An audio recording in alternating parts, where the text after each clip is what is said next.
Today, I interview brand strategist and bestselling author Jeremy Miller. We talk about how the 2008 financial crisis reshaped and grew his family's recruiting business, and how it's helped him guide businesses through crisis marketing today. If you'd like to learn more about how to adapt your business to the current health and financial crisis, and the best ways to market your business during this crisis, you are in the right place.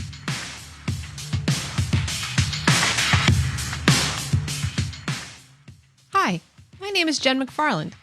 I'm the founder of Women Conquer Business.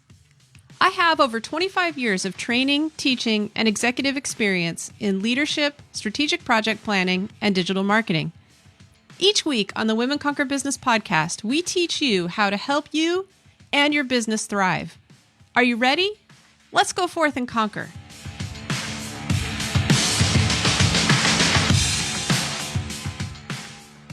Jeremy Miller is a brand strategist and best-selling author. Over the past decade, Jeremy and the Sticky Branding team have profiled and interviewed hundreds of companies across dozens of industries to uncover how companies grow sticky brands. Jeremy shares his expertise as a writer, consultant, and keynote speaker. His blend of humor, stories, and actionable ideas will inspire you to innovate and grow your business and brand. Yes, even now, during COVID-19. Please welcome Jeremy Miller to the Women Conquer Business podcast. Hey, Jeremy, welcome to Women Conquer Business. Well, thank you, Jen. It is such a pleasure to be back. Which people don't know actually that you're back because I haven't issued out the first episode that you're on, but that's because COVID-19 happened and I've been doing COVID-19 related episodes. But here's the brilliant thing. You've been speaking about COVID-19 all along, even before I was, and helping people through like some crisis marketing. So do you want to speak a little bit about your background? Because this isn't your first rodeo with recession and making business work. So do you want to just start with that? Sure. So I find it is very interesting because this is a part of my story that I haven't told very much until recently. But when March 11th happened, that was when they put in all the travel advisory bans. And that's when the start of the crisis hit North America and it became very real for us. And as soon as that happened, within days, we started to see the lockdowns taking place. And I could see what was happening is we were being thrown globally into a recession. And that triggered all of my my programming because I grew up in a family business that was in the recruiting sector. And what happens in recruiting is it goes up and down with the economy. So when you got a hot job market, you make lots of money. When there's a recession and the unemployment rate spikes, it really sucks. And I can tell you in vivid detail what every recession, starting with the 1989 market crash, was like. And it's not that I was active in business. I was 13 years old when the 89 recession kicked in. But when that happened, it hurt the family and it hurt my parents and it left an indelible mark. And there's moments that I can tell you through high school that I can remember very deeply from that. And so when I joined my family's business in 2004, we timed it to be in between recessions. But from the moment I started, we knew the next recession would be around the corner. And we made a commitment to ourselves that when that happened, we weren't going to fall backwards. And so when the market melted down in 2008, we had the financial crisis and the Great Recession. We kicked into gear and implemented a strategy. And what actually happened is our recruiting business grew. While the rest of the market was cratering, we brought on a new customer per week. And so when March 11th happened and we saw the changes happening, all that playbook, everything that I thought about back then suddenly became really, really relevant again. I dusted off the old strategy, combined it with everything I do at Sticky Branding. And so it's been like this. I feel like I've been preparing my whole career for this moment. I will tell you, it really seems like it. You know, I've sat in on a couple of your webinars and they're so great and so helpful.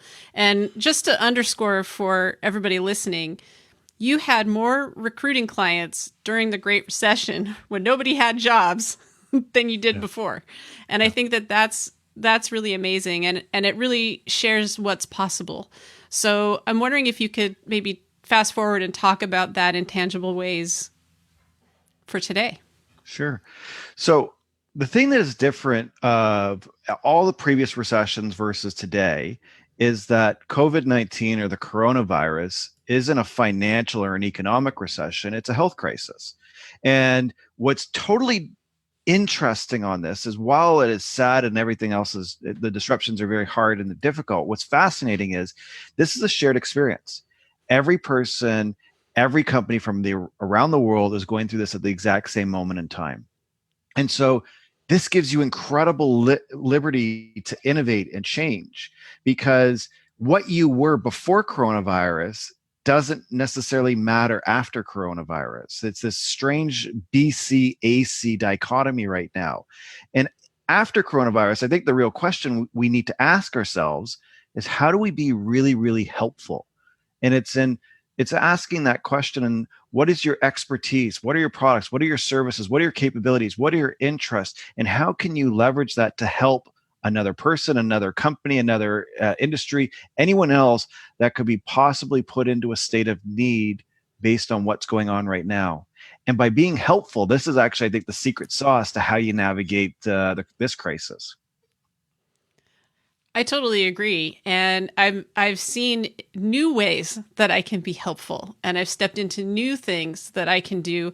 And like we talked before the show, this is the first time for me as a business owner going through any sort of recession, and I've kind of had to check my ego a bit and really respond to what's actually out there instead of what I want to do. I mean, are you seeing that as well? 100% that this it's a brave new world. So let me ask you, so what are the steps that you're taking? How are you checking your ego and doing and innovating or doing new things?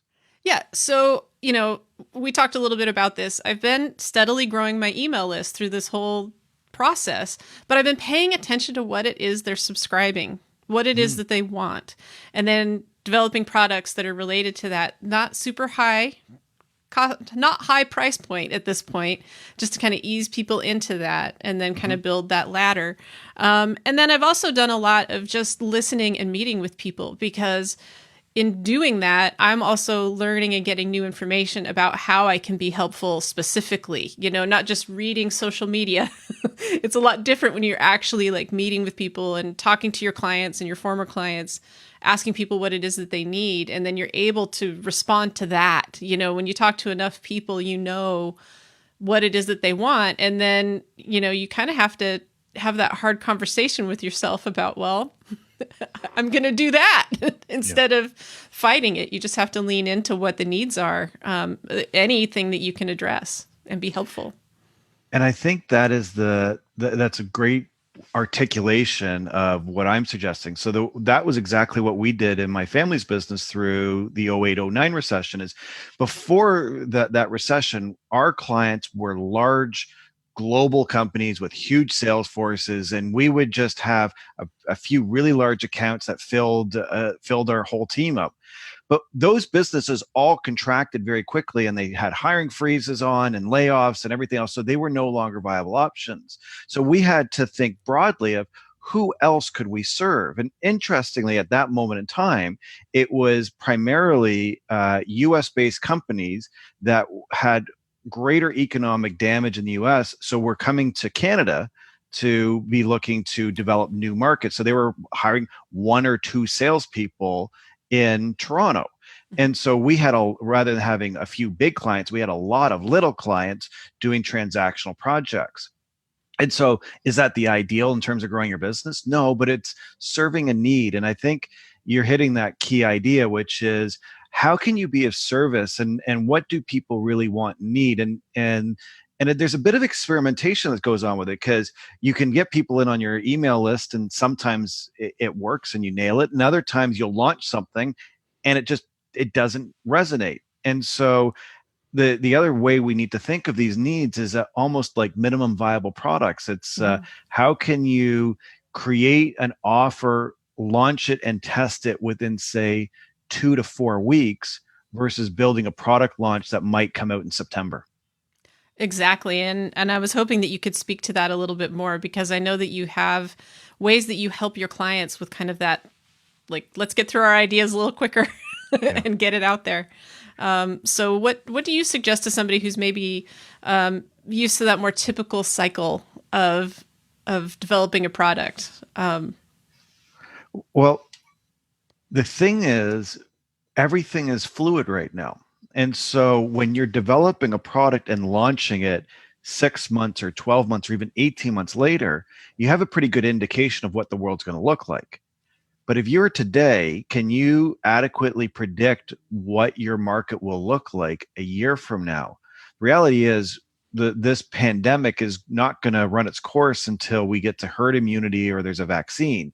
And the economy is not going to recover until there is a way to manage this virus. So we could be talking another 18 months of recovery here. And in that time, entire economies, entire markets and industries are going to change. So doing a long forecasted cycle is really difficult. So the answer really is looking at the immediate need. So what happens in what's going to happen in this recovery, and we're already seeing signs of it, is new needs are emerging, what I would describe as green Mhm. shoots. And a green shoot is that little spurt, like the spring when you get the plant starting to come out and grow. Like they're little identified needs.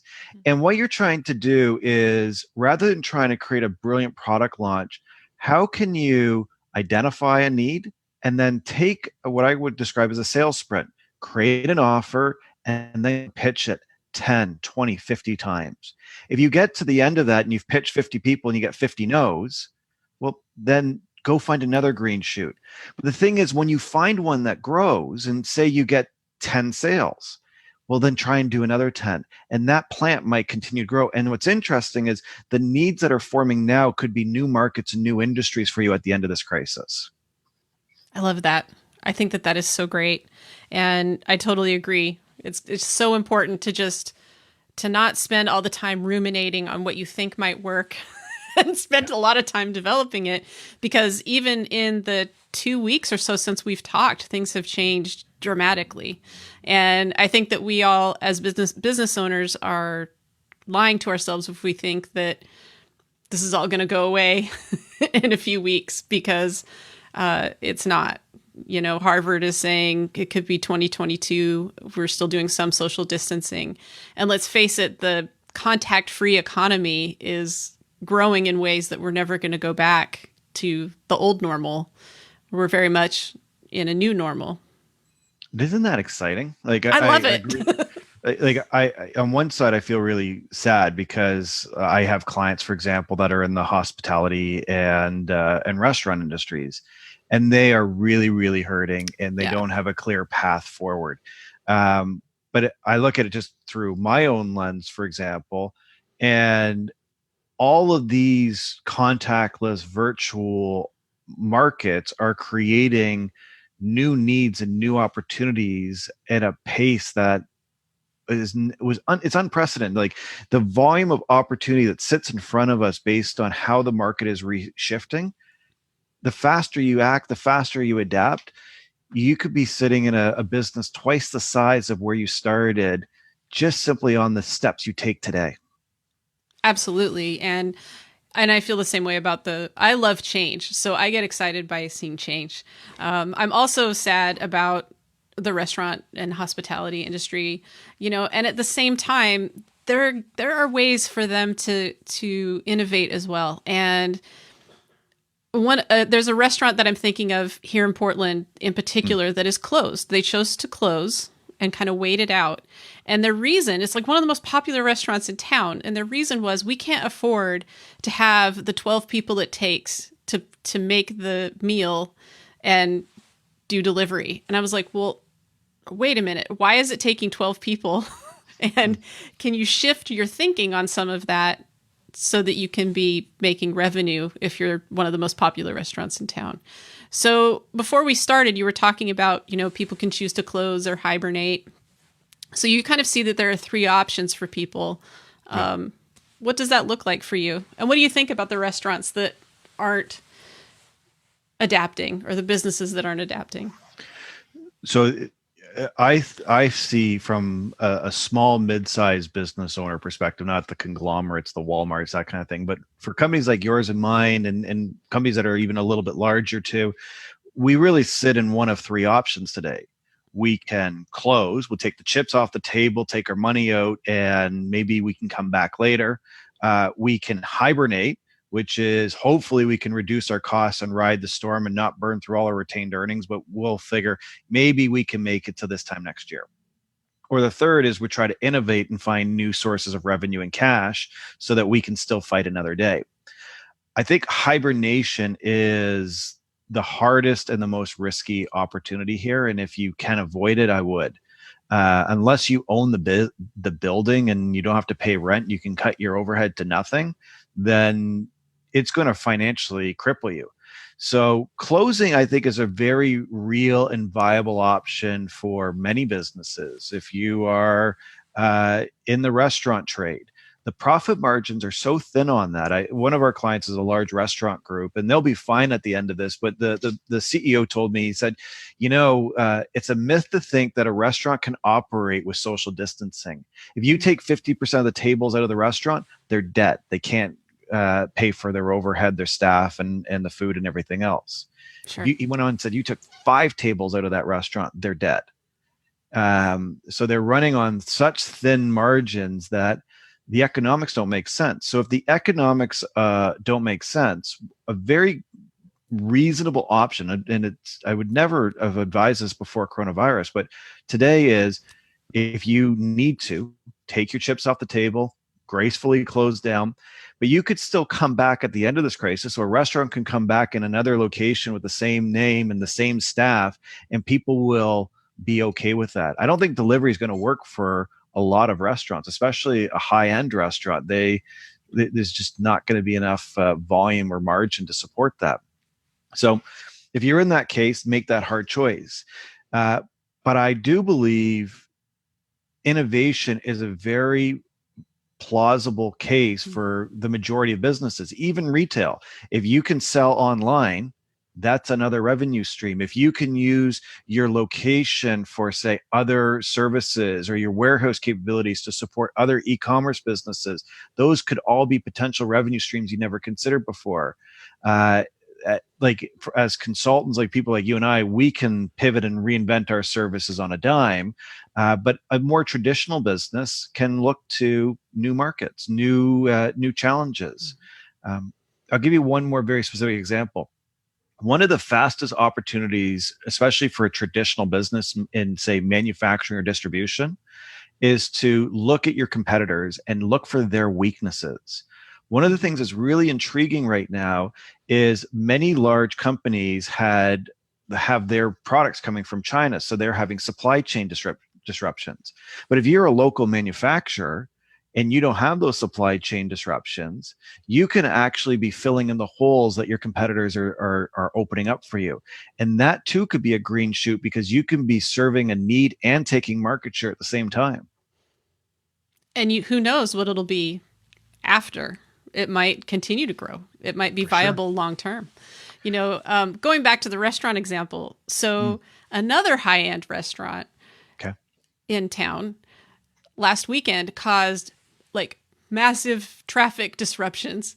It's a high-end steakhouse, and they were like, we're selling steaks out of our parking lot. And it was like the whole city of Portland came to go buy aged steaks, and it was like shutting down bus lines and all kinds of things like that. So that's kind of what I mean. Sell their inventory off, right? Yeah, they had to sell their inventory off. So that's what I mean about does it really take 11 people? And can you do something different? So that's not to say that, because they're probably closed now. That's kind of my thing, is they sold the inventory and then they probably shut down. That's a hibernate.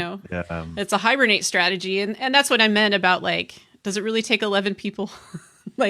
Can you get rid of some of your inventory? Can you do something other than just, and that's a way to innovate. I think if you are in an industry where, you probably can't stay open. Well, the other, there's a lot of industries that there is definitely haves and have-nots in this situation.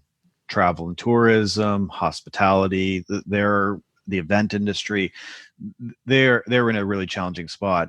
But we all need to ask those personal questions of what do we want from our business and what's reasonable, and how much are you willing to spend or burn in order to get to the other side. And so I think cash and cash flow management is a very critical conversation here. Um, but I also think the number of companies that are innovating is a source of hope.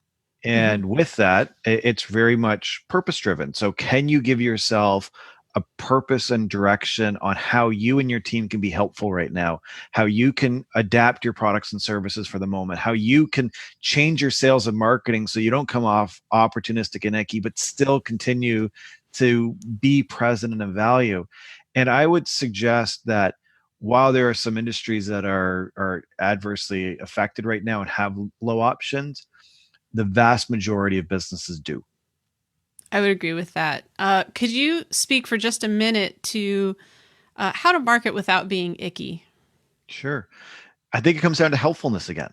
How can you be helpful and present? I'll give you an example. So, a client of mine and a friend runs one of the largest CrossFit gyms in Canada called Element Fitness. And like all CrossFit gyms, they were, and all gyms basically, they were forced to shut down right at the start of this whole thing because obviously it's a place you go to get sweaty. And that's probably the worst place for COVID. Um, but what they did really effectively was they understood their value proposition. They said, we're not like most gyms. We're not in the rental business. We're not renting equipment. We're in the service business. We give coaching and community. And so the first thing they did is they created online programs like most people do, but they gave that away for free. What they did that was part of the membership was everyone got assigned a home coach. So everyone had dedicated one-to-one accountability. They created Zoom-based classes. They created evening programs. So every night at 7:30, there's like a dancing class or a wine class. It's all community driven. Their members are providing all this, and they continue to survey their members and find out what they want. And the net result of it is they've had a 92% member retention rate at full fee, with a 9.8 net promoter score, so 9.8 out of 10 of customer satisfaction. And to me, that's really where the marketing kicks in, is if you are able to speak to people honestly and not selfishly in terms of, I'm going to pivot so we can survive. It's, how can I be of service? How can I serve your immediate needs right now? They won't view that as marketing. They will view that as, you are trying to provide expertise. Nobody is telling Purell that they're being opportunistic by selling hand sanitizer. It's something of need. And the same thing when you looked at the steak example, by selling off their inventory, they were perceived as generous, even though they probably sold it at a premium rate. So with marketing only feels opportunistic and icky when you're talking about yourself. Think of it as we statements. We are the oldest. We are the greatest. We are open. We have inventory. We. Nobody likes to be weed on. So, how? I thought you'd appreciate It's that. true. So flip it. How can you be of service and speak to that need deliberately? And in doing so, no one will ever judge you negatively. I think that that's so great. And, yeah, I mean, when the restaurant's called the Ringside, and when they decided to sell steaks, it's also intersecting with the time when the supply chain on meat is going low and people are freaked out about it. So, and they did not sell it cheap. I didn't buy any, but that's what I heard. Yeah. It was a great restaurant, and I'm sure people missed it, and I think that in communities where people just want to support each other, look for those opportunities that you can be of assistance to your customers, because in pockets like I think Toronto, where you are, in Portland, people do want to support local business. For sure. You have to give people the opportunity, be helpful. Yeah, if you shut down and stop selling or give everything away for free, are you really doing people a service? They want to support you as much as you want to support them. But then the other side of this, it comes down to pricing, and that the way you price your services are very key right now. So whether you're in restaurant, retail, consulting, people may not be able to bet on a large investment. They might still value the service. So the question comes down to risk. It's not about necessarily discounting. It's, can you sell it in smaller chunks?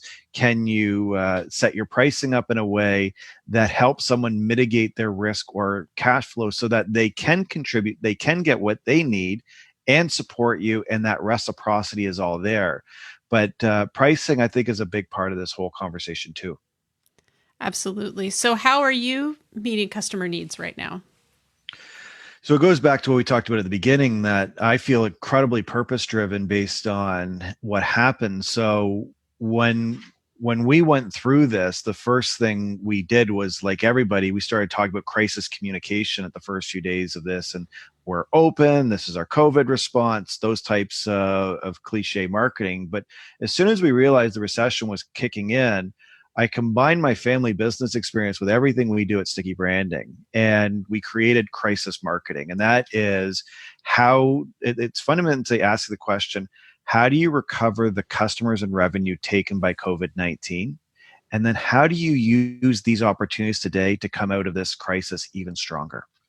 And so the majority of the work that we are doing today is very much focused on the near term, what we call sales accelerator, which is finding those green shoots and then nurturing and developing them so that we can create short-term cash flow. And as we get through this, we're going to see which ones we can grow to be the next customers after the brand, or for your brand at the end of this. I think that is so great. And you are so knowledgeable. Please let people know how they can reach you. So the easiest way to connect with me is just Google Sticky Branding, the website Sticky Branding. I'm on all the social networks at Sticky Branding. Even the book is called Sticky Branding, and there's a brand new name. I didn't get that there, but Sticky Branding is the fastest way to connect. And if anyone has any questions, feel free to reach out to me anytime, whether off of the website or on social. I'm happy to take any questions, and no fee. Just if you've got a marketing challenge or a business challenge and you want to ask a question, ask. I'd be happy to engage with you. That's so cool. Thank you. Thank you so much for being on the show. Thanks, Jen. It's always a pleasure. Thank you, Jeremy, for appearing on the Women Conquer Business podcast. If you enjoyed today's episode, please be sure to subscribe. I'll be releasing my first interview with Jeremy in a few days. We talk about his book, Brand New Name, which I have recommended to countless businesses because I find it so useful. And guess what? It will help you even today. So you don't want to miss out on that. Please subscribe and let us know what you think with a review if you have a chance. Take care and have a great day. Thank you for listening to the Women Conquer Business podcast. If you're wondering what's next, here are a few suggestions. If you love the show, be sure to subscribe. If you want to follow me on social media, you can find Women Conquer Business on Facebook, LinkedIn, and Pinterest. And finally, if the episode today brought something up for you and you need to talk, email me at hello@jenmcfarland.com. The Women Conquer Business podcast is written and produced by Jen McFarland and Foster Growth LLC in beautiful Southeast Portland, Oregon. Thanks again for listening.